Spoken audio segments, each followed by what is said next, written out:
Hello, everybody. My name is Kace Phillips, and I am a widespread panic addict. No, I don't prefer destruction to order, but rather I prefer panic to fish. Widespread Panic is a southern rock band that was formed at the University of Georgia around 1986 in Athens. They had musical influences of all types, from the Allman Brothers to the band, the Funky Meters, Talking Heads, Bill Withers, J.J. Cale, and Van Morrison. But perhaps no band was a greater influence than the Grateful Dead. Now, a lot of you out there probably know a little bit about the Grateful Dead. And what you know is that they had a very large and dedicated following. People were very passionate about them. But what you didn't probably know is that they revolutionized so many different aspects of the music business. They did things that people had never seen before, such as playing in front of the pyramids of Giza. They created their own PA system called the Wall of Sound, and they almost never, ever played from a set list, but rather played what felt right on stage at the time. Famous concert promoter Bill Graham used to say, they weren't the best at what they did, they were the only ones that did what they did. And part of their success was really attributed to their fans, or deadheads. And they would allow their fans to bring recording equipment and tape their shows, and then to distribute these tapes freely throughout the community. And this is where the Grateful Dead kind of began the concept of the economics of free. They would allow their music to be proliferated throughout the community and given away for free, thus creating a greater demand for more tangible goods such as concert tickets, merchandise, and albums.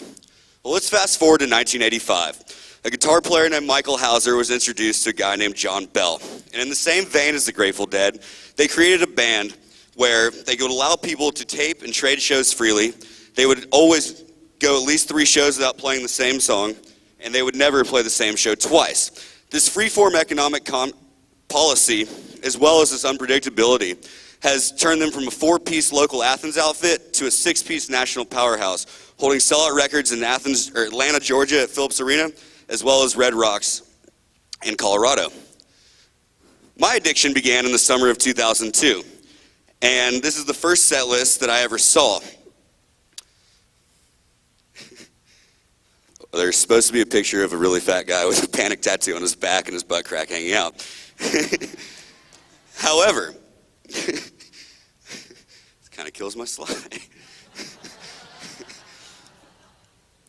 So anyways, the jack-in-the-box effect. This is the effect of unpredictability that I like to talk about, where you keep cranking and cranking and cranking that box. And it's fun, and it's enjoyable, and it's pleasurable, but sooner or later, that jack is going to pop out of there and surprise the shit out of you, and really just take you for a ride. Well, that unpredictability has lasted through the 25 years, and they have never played the same show twice, and they always go at least 3 shows without repeating a song. Therefore, they have attracted quite a following. So, my addiction's been going on for 10 years now, and I've seen over 70 shows in 10 different states. And sure, at any point, I can listen to Panic Stream and get, live shows at any time, but that's just really not acceptable for me. And so what my friends will say to me is like, what's the big deal? Why do you keep doing this? And I tell them it's about the music. The music's the most important, but you also got to remember that the community is so important, and the vibe, and the people, and last but not least, the rock and roll. Bottom line is, everyone is there to be blown away yet again by another great rock and roll show. This is actually from Chicago right here. So, that is me, and people will say, is this man a widespread panic addict? And I say, hell yeah, and I wear it with pride. And I let people know that I am obsessed with this band and that I will do anything I can to see them. And people will say, Kace, what's wrong, man? You need to go to rehab. And what I say to them is, fuck rehab. Rehab is for quitters. No offense to anybody out there. But I won't stop doing something that I love so much, and to continue craving the music and the unpredictability, and especially the communal environment. I refer to my panic family as my second family. These are the people that I've gone to shows with and that I've seen and met on tour. We've shared hotels and we've shared rides. They've let me stay at their homes and their apartments. These are the people that we've gone through it all together. So, that's the shirt I'm wearing right here.